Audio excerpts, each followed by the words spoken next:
রাত গভীর হলে অনেক কিছুই থেমে যায়, শুধু থেমে থাকে না গাজা।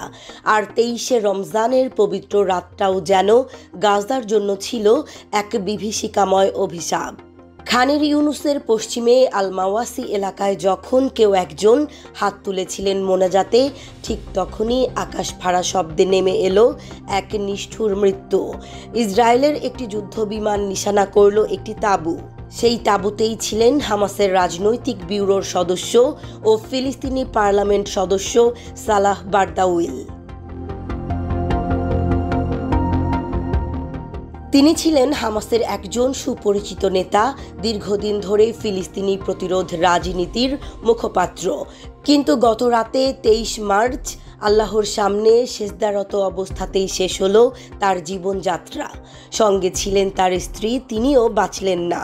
হামাস থেকে বলেছে বিশ্বাসঘাতক জায়নিস্ট গুপ্ত হত্যা। গাজার ওপর যে যুদ্ধ চলছে সেটার প্রতীক হয়ে থাকলেন সালাহ বারদাউইল।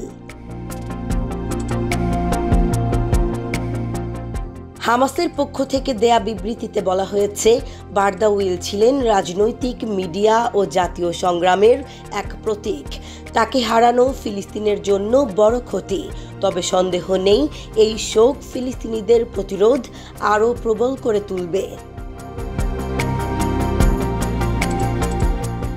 এই হামলা শুধু সালাহ বারদাউইলকে নয়, আরও অন্তত 40 জন নিরপরাধ ফিলিস্তিনিকে কেড়ে নিয়েছে। এক রাতেই একাধিক অঞ্চলে চালানো হয়েছে ভয়াবহ বিমান হামলা। বহু মানুষ আহত হয়েছেন, চোখে মুখে ধোয়া, শরীরে রক্ত আর আতঙ্ক। ইসরায়েলের দাবি তারা সন্ত্রাসীদের লক্ষ্য করছিল, কিন্তু বাস্তবে নিহতদের অনেকেই ছিলেন সাধারণ মানুষ, রোজাদার, নিরস্ত্র। হামলার সময় ছিল প্রতীকী, রমজানের একটি পবিত্র রাত যেখানে মুসলমানরা ইবাদতে মগ্ন থাকেন। এমন এক রাতেই চালানো হলো এই নির্মম আক্রমণ।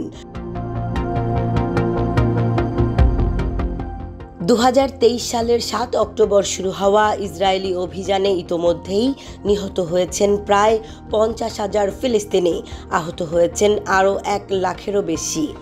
এর মধ্যে বহু সংখ্যকই নারী ও শিশু।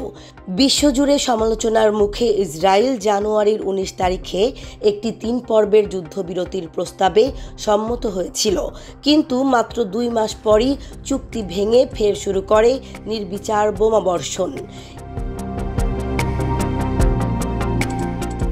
এই সর্বশেষ হামলাগুলোকে যুদ্ধবিরতি ভঙ্গের সবচেয়ে ভয়াবহ পর্ব বলেই বিবেচনা করছেন বিশ্লেষকরা।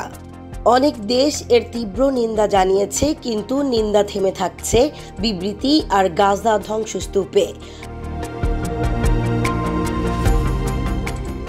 হামাস বলছে, যতই হামলা হোক, যতই শহীদ হোক নেতারা, প্রতিরোধ থেমে থাকবে না। প্রতিটি শহীদ আমাদের প্রতিরোধের আগুন আরও জ্বালিয়ে দেয়, এটাই তাদের বার্তা। রাত কেটে যাবে, ধ্বংসস্তূপে সূর্য উঠবে, কিন্তু গাজার মানুষ আর আগের মতো ফিরবে না। এই যুদ্ধ যেন গাজাকে নয়, মানবতাকেই রক্তাক্ত করে চলেছে।